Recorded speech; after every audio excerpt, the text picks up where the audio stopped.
Graças a Paz, igreja. O pastor hoje me deu uma fila de última hora. O pastor falou comigo, me disse os temas que já tinham sido vistos e eu esqueci. Onisciência, onipotência, eu disse, quais foram? Aí o pastor colocou no story. Aí o diácono foi e colocou no grupo dos diáconos. Aí eu disse, olha, como é bom. A gente até fila para poder falar o que deve. Bom, estamos estudando sobre atributos de Deus. Mas o que seriam atributos? O que seriam os atributos pessoais de cada um?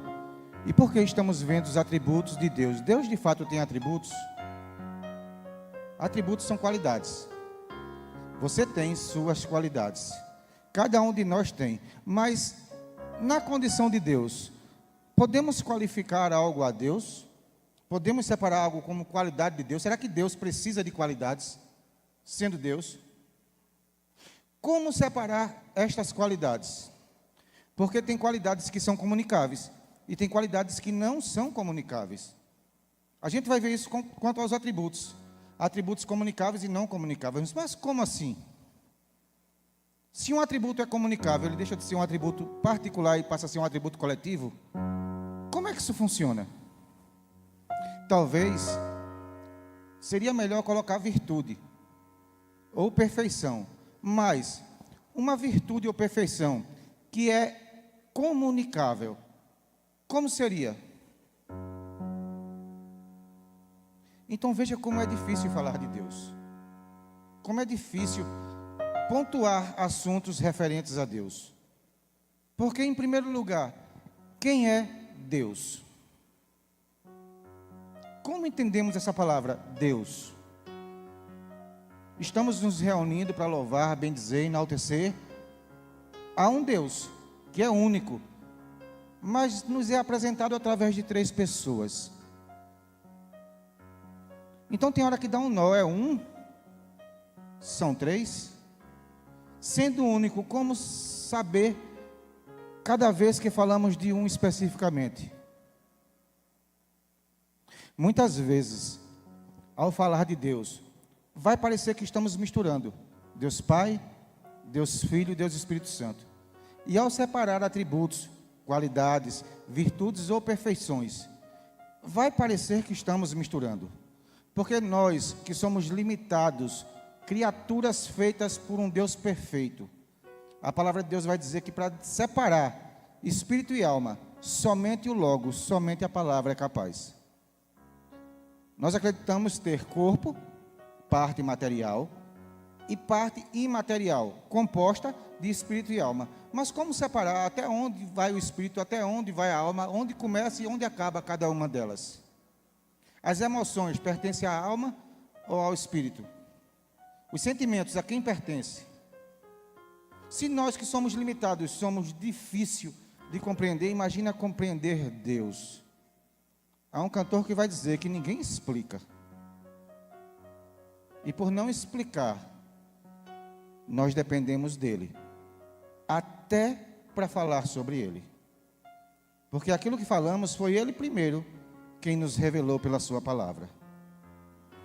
Vamos observar um texto que se encontra no livro de Êxodo, no capítulo 3 e versículo 14, para que a gente possa estar dando início. Enquanto os irmãos procuram, quem está na mídia é Neném ou Júlia? Tira, Gil, tira, é culto de doutrina, deixa o povo procurar na Bíblia. Deixa o banner aí dos estudos. Êxodo 3, 14.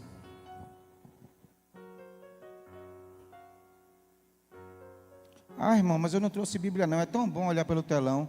Começa a trazer, crente, é a tua identidade. E hoje não tem desculpa, tá? Tem digital, tem de papel, tem de todo tipo. Crendo que todos encontraram, antes de entrar na palavra, deixa eu fazer uma breve oração para que a gente possa assim entrar de fato naquilo que concerne a palavra de Deus. Santo e eterno Deus, nós te louvamos pelo privilégio que nos concede, Pai, de poder estudar a tua palavra. Senhor, quantas pessoas queriam, mas não podem. Quantas pessoas desejariam ter, Senhor, mas não têm. E a nós, Pai, aprove a Ti permitir. Dá-nos, Pai, cada vez mais interesse, cada vez mais sede, cada vez mais desejo de Te conhecer. E Te conhecendo, Pai, que possamos seguir em conhecer cada vez mais, porque é um privilégio, Senhor. E nós Te rendemos graças. Tira de nós, Pai, nossas limitações, perdoa nossos pecados. Vai na frente, Senhor, porque sem Ti, como a Tua palavra diz, nada podemos fazer, somos limitados. Em nome de Jesus nós Te oramos, Pai, agradecidos. Amém. No livro do Êxodo, capítulo 3, diz assim, palavras de Deus a Moisés: eu sou o que sou. Assim responderás aos israelitas: eu sou, me enviou a vós. Só essa frase, irmão, eu sou o que sou. Como a gente explicaria? Irmãos, a que Deus você serve? Eu sirvo aquele Deus que é. Que é, ele não era no passado. Ele não vai ser no futuro. Ele é eternamente acima do tempo, ontem, hoje e amanhã. Ele é sempre. Então a gente, humanamente falando, inventou um troço chamado teologia sistemática. E a gente sistematizou em fatias assuntos separados. Dentre eles a teontologia, que é o estudo sobre a pessoa de Deus. E dentro desse estudo da teontologia, a gente vai ver os nomes e muita coisa, além de os atributos de Deus. E que atributos são esses, irmãos? Como a gente já falou, comunicáveis e incomunicáveis.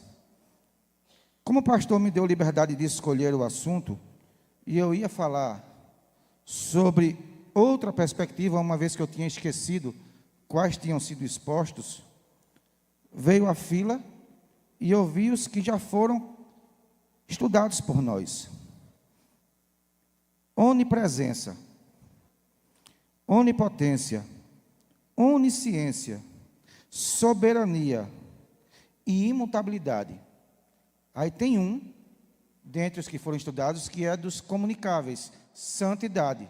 Porque além dele ser santo, ele requer de nós a santidade. Mas aí, a gente pega textos para estudar isso, que o autor colocou salpicadamente mais de um. Ele colocou a onisciência, a onipresença, a onipotência num texto único. Então, até para estudar assuntos separados, a gente tem que separar textos, muitas vezes isolando da perícope uma parte. Porque como falar de Deus Pai, não envolvendo Deus Filho? Ou como falar do Filho, deixando de lado o Espírito Santo? Fica difícil, mas aprove a Deus nos dá a direção hoje de vermos a eternidade e a autossuficiência ou autoexistência. Eternidade. Deus nos promete a vida eterna. Então, a eternidade seria um atributo comunicável? Sim ou não? Não. Porque o único eterno é Deus. Nós recebemos essa eternidade simplesmente por nomenclatura, mas o que a gente vai receber é a infinitude, a gente não vai ter fim, porque a gente teve um princípio. Aquilo que começa e não termina é infinito. Então, isso nos é prometido. Mas quando a gente fala, irmão, de vida eterna, uma vida que não acaba, uma vida que não tem fim, quando Paulo nos diz que assim como Ele é, nós seremos, não entra num aspecto de igualdade? Todo atributo de Deus, mesmo os comunicáveis, nunca será para nós do mesmo jeito que é para Ele. Mesmo na comunicação, nós vamos receber fragmentos. Um dia, talvez, com o corpo transformado, aí talvez a explicação seja outra. Entretanto, hoje a gente não tem como dar essa explicação, de que será igual, do mesmo jeito. Não cabe a nós dizer isso. Mas mesmo recebendo fragmentos, cada vez que estudamos mais e nos aprofundamos naquilo que chamamos de palavra de Deus, nos apaixonamos cada vez mais por esse Deus criador, mantenedor e amoroso. Como primeiro tópico da sua existência eterna, estudando esse texto de Êxodo, capítulo 3, versículo 14, a gente vai perceber algumas nuances, algumas verdades que são muitas vezes por nós desapercebidas numa leitura simples. Porque muitas vezes, quando lemos a palavra de Deus, enxergamos as letras. E a coesão textual parece nítida. Entretanto, essa palavra é revelada pelo Espírito Santo, que é Deus. E sendo revelada pelo Espírito Santo, pelo próprio Deus, nós, como os filhos de Deus, precisamos entender o que de fato a palavra nos diz, porque ela foi direcionada a mim e a você. Recebemos essa palavra por herança. Então, a primeira situação que vemos é que Deus, sendo eterno, Ele tem algumas coisas que são eternas. O seu reino, Ele sendo rei, Ele é um reino eterno.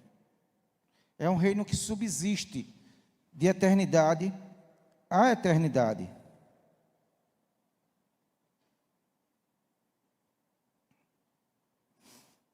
Vamos ver o texto.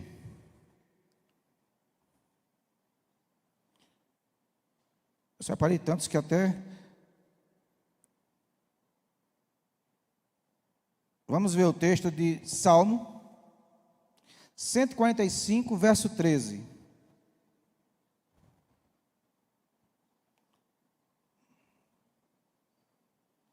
Salmo 145, 13.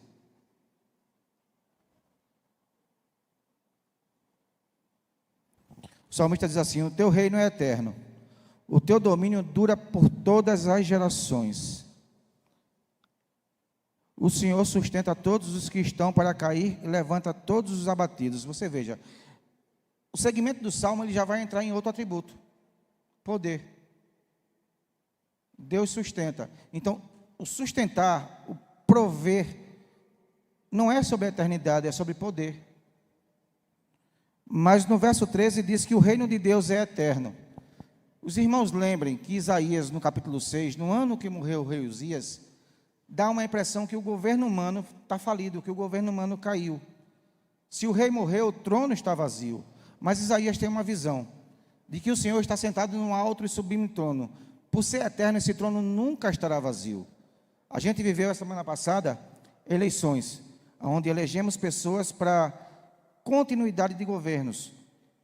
Em Recife, em Jaboatão, os prefeitos vão continuar, em outros lugares vão mudar. O que é que eu vejo com isso? Que muitas vezes entra governo e sai governo e nós ficamos satisfeitos ou não de acordo com as nossas escolhas. Entretanto, o governo de Deus é eterno, não muda. Por não mudar, já entramos em outro atributo: imutabilidade. Deus não muda. Mas sendo eterno e sendo o mesmo, desde a criação, Ele tem as mesmas, vamos dizer assim, características. Ele não mudou. Mas o que tem mudado, irmãos, ao longo dos anos? É o nosso modo de olhar e de servir a esse Deus. Porque um dos textos que mais fala sobre os atributos de Deus, ao meu ver, é o Salmo 139. Inclusive, foi estudado já em alguns dos tópicos já vistos. O Salmo 139 começa dizendo: sonda-me. E não é sonda-me como pedido, é sonda-me como informação. O Senhor conhece o meu sentar, o meu levantar, o meu caminhar, o meu deitar. Tudo o Senhor conhece, tudo o Senhor sabe. Então, muitas vezes, nos achegamos à casa, à presença, a entrar na santidade de Deus no piloto automático. Eu não conheço, mas Deus conhece. E Deus vê entre nós aqueles que estão sentados fisicamente, mas que sua mente não está aqui. Aqueles que parecem estar na presença, mas estão ausentes. Como funciona isso, irmãos? O nosso mover, olha, Ele conhece o meu caminhar, o meu andar. Muita gente se move com intenções diferentes. E Deus conhece. E Deus entende. Irmãos, não é eternidade, mas por ser imutável, por ser eterno, Ele sonda-nos. Davi está dizendo que Ele nos conhece profundamente. Como isso tem a ver? Vocês lembram da história de Marta e Maria? Marta se movia, Marta se mexia. Maria, entretanto, sentadinha, quietinha no canto, Jesus disse que ela escolhe a melhor parte e não lhe será tirada. Muitas vezes, irmãos, tem pessoas que estão paradas e estão fazendo muito mais do que as pessoas que correm de um lado para o outro. Por ser eterno, entenda, não tem pressa, não vai acabar, não vai passar. Mas o nosso culto não tem um tempo determinado, não tem um período de tempo. O nosso culto público, em comunhão, o nosso culto pessoal, ele deve iniciar na hora que acordo e só deve acabar na hora que eu vou dormir. Nós devemos viver em culto ao Senhor, porque o Senhor é eterno. O Senhor não é Deus de 1h30, o Senhor não é Deus de 1 hora, o Senhor não é Deus de um tempo, o Senhor é Deus do tempo. Ele subsiste entre os tempos. Uma vez que Ele é eterno, a gente precisa entender que antes que houvesse mundo, que Ele criasse as coisas, Ele providenciou um escape. Porque sendo eterno, Ele é dotado de conhecimento prévio. Há a onisciência, mas também a presciência. E Ele sabia que nós não seríamos capazes. E Ele imola seu Filho antes de criar o mundo. Jesus foi pré-imolado antes do Éden. Apocalipse capítulo 12 vai dizer que, sendo eterno, Ele conhece todos os nossos passos. Aí voltamos ao Salmo 139, que diz que todos os nossos dias estão escritos. Mas espera aí, irmão, isso não parece aquela corrente lá que Deus determina, que Deus impõe os que serão salvos, os que não serão salvos? Não. Simplesmente diz que Ele entende todas as coisas antes que aconteçam. De antemão Ele sabe a resposta que você vai dar a esse sacrifício perfeito que Ele fez na cruz. Hoje no culto, não. Antes que você nascesse, Ele já via o dia de hoje, você assentado, ouvindo a palavra e refletindo com você mesmo, o que é que eu estou fazendo na presença de um Deus que sabe todas as coisas. Tem algumas curiosidades bíblicas que são bem interessantes. Por ser eterno, Ele conhece tudo. Ontem, hoje e amanhã são para Ele como algo plano, reto, onde Ele vê todas as coisas. Algumas curiosidades que muitas vezes lendo a gente não percebe. Eu queria convidar você a abrir, dentro dessa perspectiva de eternidade, 1 Samuel capítulo 13.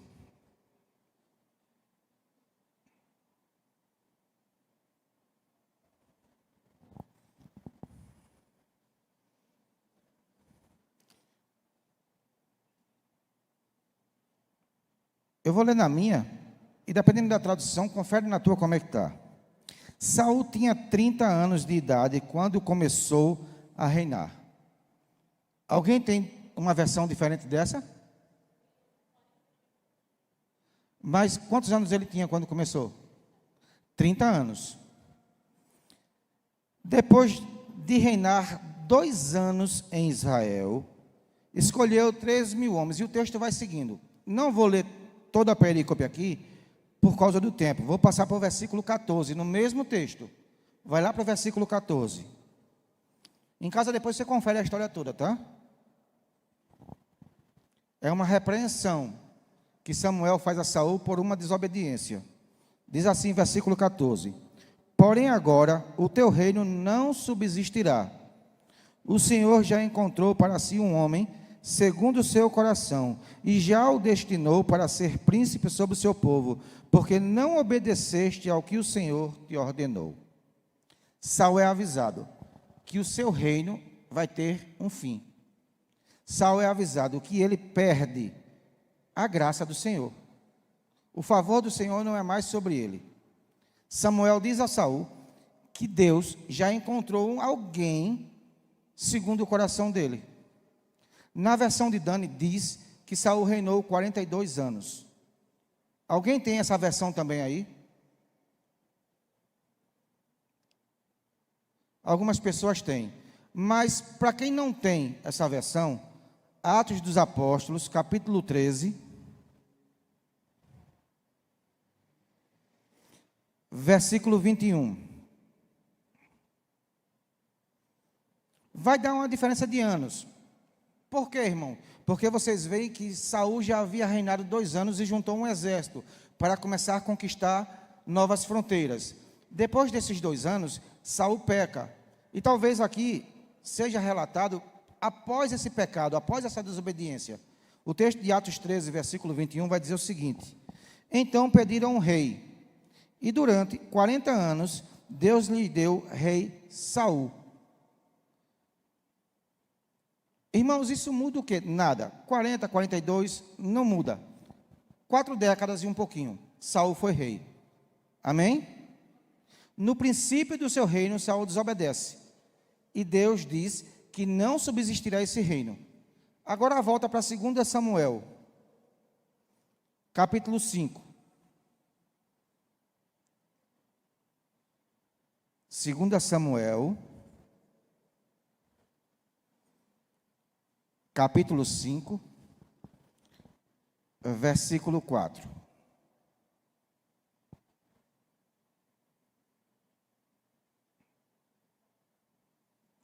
Amém? Diz assim: Davi tinha 30 anos quando começou a reinar e reinou 40 anos. Ok? Na versão de vocês? Vamos para uma conta rápida. Saul reinou 40 anos, ou 42. Aos 2 anos de seu reinado, seu reino é quebrado. E Deus diz que já escolheu alguém segundo o seu coração para substituir Saul. Tudo bem com a informação? Davi assume o reinado de Saul. Davi é o 2º rei de Israel. E Davi tem 30 anos quando assume esse reinado. Tudo bem até aí? Acharam a confusão? Não, né? Saul reinou 40 anos. Com 2 anos de reino, Saul perde o reino e Deus diz através do profeta que encontrou alguém segundo o seu coração. Passa 8 anos, Davi nasce, Davi cresce, e com 30 anos Davi assume esse reinado. Deus colocou, pela boca do profeta Samuel, Davi como substituto antes que Davi nascesse. Você não está aqui hoje como número sorteado. Você não está aqui por acaso porque alguém te chamou. Você não está aqui porque você decidiu no seu coração chegar. Você não está aqui porque você é autossuficiente. Só Deus é. Você está aqui porque muito antes de você ser gerado, antes de você nascer, você já estava nos planos de Deus para estar aqui ouvindo a sua palavra. Você é alguém que Deus escolheu antes de nascer. Mas, irmãos, e os propósitos que Ele tem para a minha vida? Você está disposto a obedecer? Ele tem planos para cada um de nós. Individualmente somos filhos únicos. Ah, mas eu sou gêmeo. Ele conhece o teu DNA e Ele sabe distinguir você do teu irmão. Ele sabe distinguir você de qualquer pessoa do mundo. Oramos juntos, mas Ele conhece cada oração, cada petição e cada necessidade. Nós servimos a um Deus que é, antes de que tudo fosse. Ele diz: eu sou o que sou. Qual Deus pode dizer isso? Nós servimos a um Deus diferenciado, um Deus único e um Deus verdadeiro. Um livro bem interessante de Paul Washer, que eu dei umas filadinhas em algumas coisas dele, e dado ao tema da ministração de hoje, eu voltei a olhar, diz assim: ao único Deus verdadeiro. Eu tenho ele em PDF, se você quiser depois você me pede que eu te envio. Ao único Deus verdadeiro, o único. Por quê? Porque existem muitos deuses, muitas divindades, muitas situações que são até de parecer iguais. A gente vai ver Deus, chamado pelo nome de Deus, com trindade, com tudo parecido, quase igual, mas é diferente. Como assim, irmãos? A Bíblia vai dizer que nenhum outro nome há pelo qual devamos ser salvos, a não ser pelo nome de Jesus Cristo. A Bíblia vai dizer que Deus tem a vida em si mesmo e concedeu ao Filho dar a vida a quem quer. Como Deus, a gente precisa entender que Ele é único. Deus. Imagina Deus como faixa de luz. Deus. E a sua luz refletindo, ela nos é apresentada através do Pai, do Filho e do Espírito Santo. Essa complexibilidade de a gente dizer quem é o Pai, quem é o Filho e quem é o Espírito Santo, embora a Bíblia, na teologia sistemática, separe, vai ter textos que vai parecer que o nosso Deus, o único Deus, ele é dividido como se fossem divindades separadas. E muita gente vai oferecer um Deus verdadeiro, entre aspas, que não vive tudo aquilo que o Deus verdadeiro vive.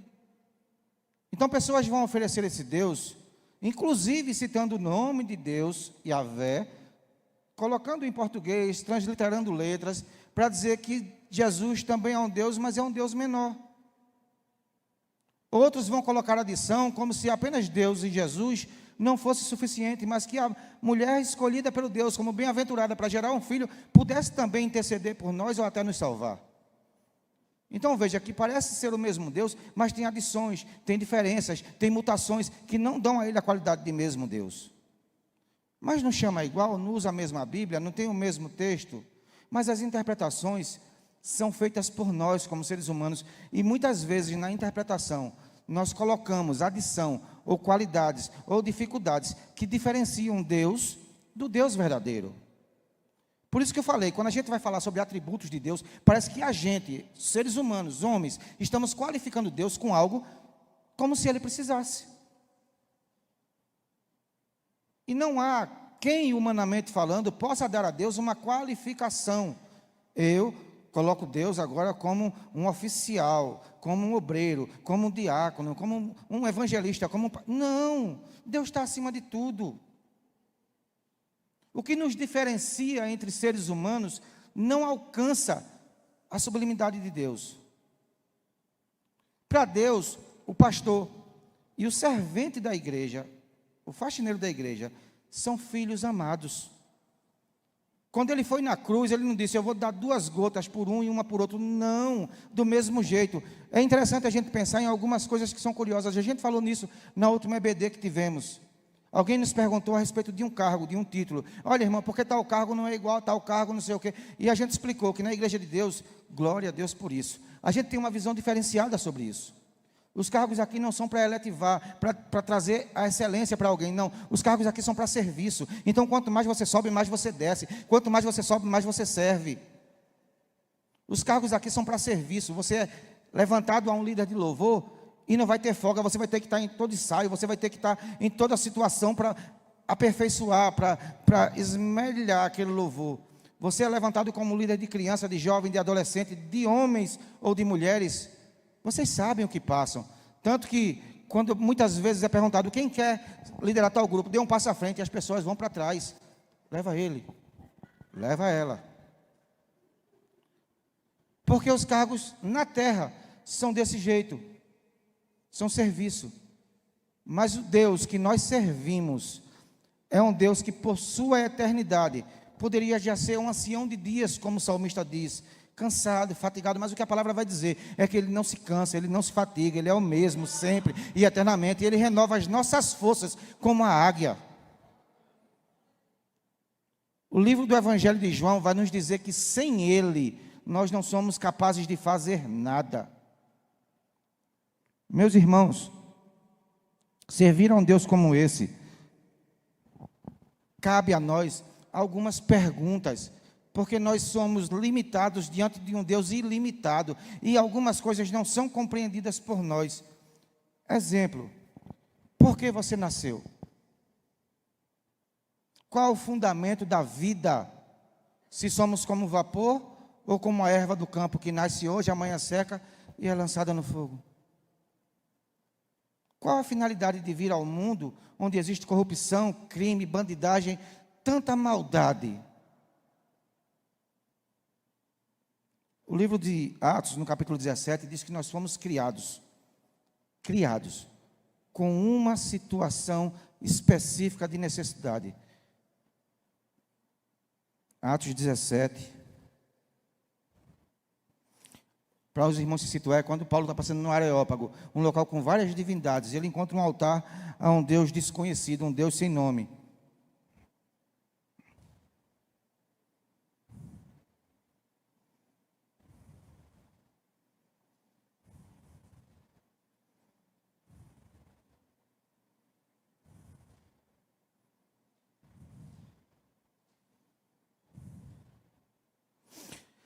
Versículo 22, Atos 17, diz assim: Então Paulo ficou em pé no meio do areópago e disse: Homens atenienses, em tudo vejo que sois excepcionalmente religiosos, porque ao passar e observar os objetos do vosso culto, encontrei também um altar em que estava escrito: ao Deus desconhecido. É exatamente este que honrais sem conhecer que eu vos anuncio. O Deus que fez o mundo todo e o que nele há, Senhor do céu, da terra, não habita em templos feitos por mão de homens, tampouco é servido por mãos humanas como se necessitasse de alguma coisa, pois é Ele mesmo quem dá a todos a vida, a respiração e todas as coisas, e de um só fez toda a raça humana para que habitasse sobre a superfície da terra, determinando-lhes um tempo previamente estabelecido e os territórios de sua habitação, para que buscassem a Deus, e mesmo tateando pudessem encontrá-lo. Ele de fato não está longe de cada um de nós. Deixa eu dar um exemplo a vocês. O meu neto caçula tem 1 ano. E a gente brinca com ele de se esconder. Cadê Apolo? E ele coloca a mãozinha no olho. E o fato dele não ver a gente, ele acredita que ninguém está vendo ele. Ele fica invisível. O Salmo 139 vai falar que nem as trevas podem nos esconder de Deus, porque trevas e luz para ele são a mesma coisa. Escuro ou claro, dia ou noite, trevas ou luz, ele vê igual. Quando meu neto se esconde e acredita que a gente não está vendo ele, é como se de algum modo a gente pensasse, a gente tentasse, a gente de alguma forma imaginasse que a gente está na igreja é uma pessoa, mas quando a gente chega em casa, a gente pode agir, falar, fazer, ver coisas como se ninguém nos visse. Deixa eu te dizer uma coisa bem básica. Eu estou no escuro, eu estou escondido e eu digo: Deus não me vê. E Deus está dizendo assim: bobinho, eu estou te vendo. O que tu vê, o que tu fala, o que tu faz e até o que tu pensa. Até o que tu pensa. Porque se nós fomos criados para buscar a Deus e vivemos de modo como se Deus não existisse muitas vezes, Ele sonda-nos, Ele conhece. A causa de nós termos sido criados foi única: buscar a Deus. Paulo escrevendo a Timóteo, ele vai dizer: olha, essa é a vontade de Deus. Qual é a vontade de Deus? Que nenhum dos homens se perca, antes que todos cheguem ao conhecimento da verdade. E que verdade é essa? Jesus Cristo. Ele afirma no Evangelho de João: eu sou o caminho, a verdade e a vida. Nós precisamos parar e pensar: quem é o Deus que nós servimos? O que é que Ele pode? Quais são as suas limitações? Não tem. Ele é eterno, Ele é autoexistente, Ele é autossuficiente, Ele não tem causa. Eu fui uma causa, eu tive uma causa, eu sou uma causa para existir. Primeiro Deus, e segundo de modo natural meus pais, se juntaram e me conceberam. Deus não teve quem o formasse, quem o criasse, quem o pensasse, quem o idealizasse. Paulo escreve aos Romanos e diz: quem primeiro deu a ele para que ele pudesse dividir? Jó diz: eu te conhecia de ouvir falar, mas eu sei que tu sabe todas as coisas. Porque ele pergunta a Jó: onde tu estava quando eu separei o mar da terra? Quando eu disse ao mar: vem até aqui, daqui tu volta. Onde tu estava quando eu criei o céu, quando eu criei as estrelas? Onde tu estava? E nós muitas vezes temos mentalizado Deus como um igual.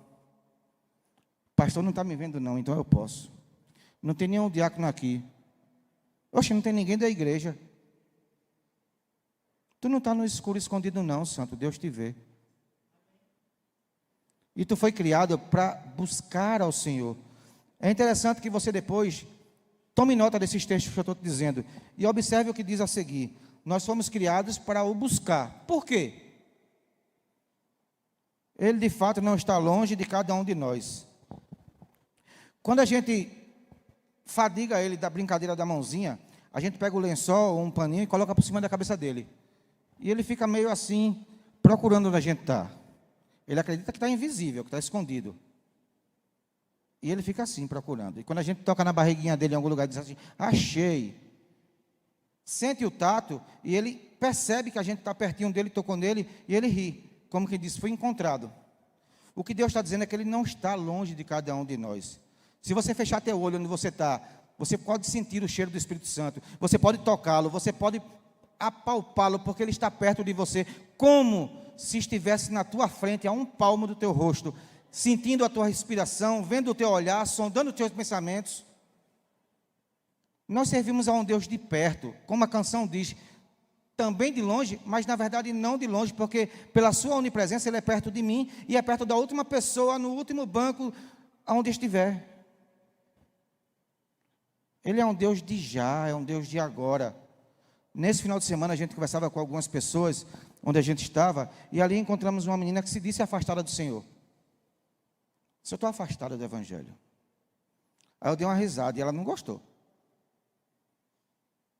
A gente estava num ambiente descontraído, brincando, conversando. Ela disse, por que você sorriu? Eu disse, porque é a maior inocência do ser humano acreditar que pode se afastar de Deus. Se Ele é onipresente, você pode correr, como diz o Salmo 139, nas asas da alva, a velocidade da luz, muito rápido, no supersônico. E quando você chegar lá, Ele já está. Porque o salmista vai dizer, se no céu, se nas profundezas do inferno, lá embaixo, nas regiões baixas, se no mar, se, Ele está condicionando a condição dele. Talvez se eu for lá em cima, Ele não condiciona Deus, lá o Senhor está. Mas se eu for lá embaixo, lá o Senhor está. E aonde quer que eu vá, Deus está. Então, ainda que eu condicione a minha condição de ir, se eu posso, se eu não posso, Deus não está condicionado, Ele está. Ele é o eu sou. Aí ela disse assim, mas eu estou afastada dele. Eu disse, é porque você pensa que está. Essa menina tinha 2 filhos, um de 8 para 9 anos e outra de 6 anos. Arthur e Esther. E a gente brincou muito com os meninos e tal, e eu disse assim, tu deixaria teus filhos longe da tua vista? Disse, não, de jeito nenhum. Disse, por que não? Disse, não, porque eles são pequenos. E qual é o teu tamanho perto de Deus? Aí ela baixou a cabeça e começou a conversar com os botões dela. Porque são ilusões que nós acreditamos. Acreditamos que podemos viver de modo automático. Acreditamos que podemos fazer o que queremos porque Deus não está vendo. Ou que Deus nos entregou a própria sorte. Acreditamos que somos grandes, que somos algumas coisas, que somos capazes em nós mesmos. Não passamos de crianças diante de Deus. Tanto que Jesus adverte, quem não for como tal, não herdará o reino. E ser como criança não quer dizer sobre estatura, não quer dizer sobre tamanho, não quer dizer sobre fisicamente falando, mas quer dizer sobre mente, sobre pureza. Você pega um adolescente que fica com raiva de outro, ele cresce, vai até a juventude, vai até a idade adulta sem falar com o outro porque está com raiva. Mas você pega uma criança e diz a ela, não brinque com o outro não, que o outro está te arranhando, está te mordendo, o outro está batendo em você, está te machucando. E você separa. E diz, não brinca mais com ele. Você não brinca mais com ele. Pode contar 2 minutos. Não tem raiva, não tem mágoa, não tem rancor, não tem maldade. Está tudo se abraçando, se mordendo de novo. E você separa de novo. E eles vão se morder de novo. E 70 vezes 7 é pouco, se você for deixar morder toda vez que quer. Quem separa eles somos nós. Nós precisamos dessa maturidade de entender que não somos nada diante de Deus. Eu achei muito interessante, numa das ministrações de João aqui. João pregou e especificou algo como um brinquedo quebrado. Meu brinquedo quebrou. Pai, me socorre, vem cá, arranquei a roda. Não passamos disso diante de Deus, de crianças. E se por acaso, de algum modo, se quebramos a nossa causa, se quebramos a nossa vida, se estamos de algum modo frustrados conosco mesmo, pede a Ele. Ele te conhece muito antes de você ser formado. Ele sabe todas as coisas. É a sua onisciência. A sua autoexistência diz que Ele não depende de ninguém para nada. A sua autossuficiência diz que Ele é suficiente em si mesmo. Por quê, irmão? Porque se todos nós pensarmos em nos desviar, talvez o pastor, por dirigir uma congregação como essa, diga assim, e agora, para onde eu vou? Não tem mais crente. Aí o pastor vai deixar de ser pastor? Se só tivesse essa igreja no mundo, talvez sim. Mas eu pergunto a você, será que Deus vai deixar de ser Deus? Não. Se todas as igrejas do mundo estivessem aqui dentro hoje, e todos nós disséssemos, não queremos mais servir a Deus, vamos nos desviar, a gente deixaria o pastor sem emprego, mas a gente nunca deixaria Deus sem ser Deus. Porque Ele é autossuficiente, Ele não depende que eu creia, que você creia, Ele simplesmente é Deus. Nós é que precisamos aprender a depender dEle e saber que dEle somos necessitados.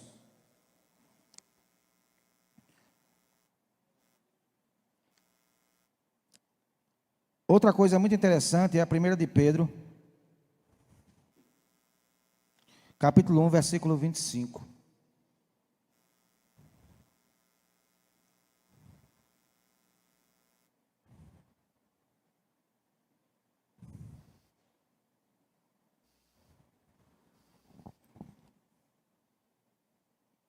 Acreditando que todos encontraram. Boa, está sem fila. Acreditando que todos encontraram. Mas a palavra do Senhor permanece para sempre. E essa é a palavra que vos foi evangelizada. Irmãos, Deus não somente é eterno, como o seu reino é, e a sua palavra que nos foi dada como herança também é. Busca ao Senhor enquanto se pode achar. Jesus vai dizer que pode céus e terra passar, mas a sua palavra permanece para sempre. E a sua palavra diz que Ele é eterno, que Ele é autossuficiente e autoexistente. Não conseguimos esgotar o texto, o tema. E acredito que nem um ano a gente conseguiria, porque estamos falando de Deus. E Deus é. Deus abençoe a amada igreja. Entenda que você não está aqui por acaso, que não foi o número do sorteio. Deus te escolheu muito antes de você nascer. Foi assim com Davi, foi assim com Jeremias e é assim com você. Deus abençoe, pastor.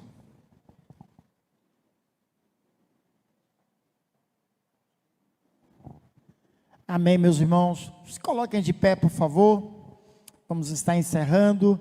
Eu não queria apenas deixar de perguntar: tem alguém hoje que gostaria de entregar sua vida a Jesus de Nazaré? Gostaria de começar uma aliança com Ele? Ou apenas voltar nesta noite? Há alguém? Amém. Quero orar pela sua vida. Nessa oração, apresente essa senhora que eu falei antes da pregação. Coloque ela, coloque a mãe de uma das nossas irmãs que está precisando de uma cura. E coloque, na verdade, as crianças, as famílias, os casais da nossa igreja. Amém? Oremos todos juntos. Pai bondoso e amado, estou diante da Tua presença. Queremos Te bendizer, Pai, por toda a Tua eternidade. Obrigado, Deus, porque isso nos dá a ideia de que o Senhor tem o controle sobre todas as eras. Pai, que dado tão importante em saber que alguém, na verdade, no Teu reino, já havia sido, Pai, programado, criado, com um propósito que o Senhor, na verdade, trouxe antes mesmo do seu nascimento. Por isso o Senhor é Deus, por isso o Senhor é eterno. Confiamos todos os nossos dias em Tuas mãos, pedimos a Tua bênção e a Tua graça. Coloco diante de Ti, ó Deus, essa mulher que mencionei, e o Senhor sabe quem é. Coloco a mãe da Tua filha, Pai, que precisa de um milagre. Os pedidos de oração que chegaram a mim até hoje, inclusive antes do culto, que o Senhor vá naquela causa, que o Senhor abençoe.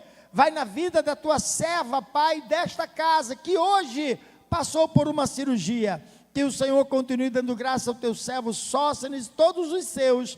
É o que peço, nos leve em paz e em segurança, nos livre de todo mal, que possamos chegar bem e em segurança em nossos lares. É o que agradeço, em nome de Jesus. Receba a bênção em nome do Senhor. Que a graça do nosso Senhor e Salvador Jesus Cristo, que o amor de Deus, a comunhão e a consolação do Divino e Santo Espírito seja com você, sua casa, sua parentela, desde agora e para sempre. Amém e amém. Tome assento.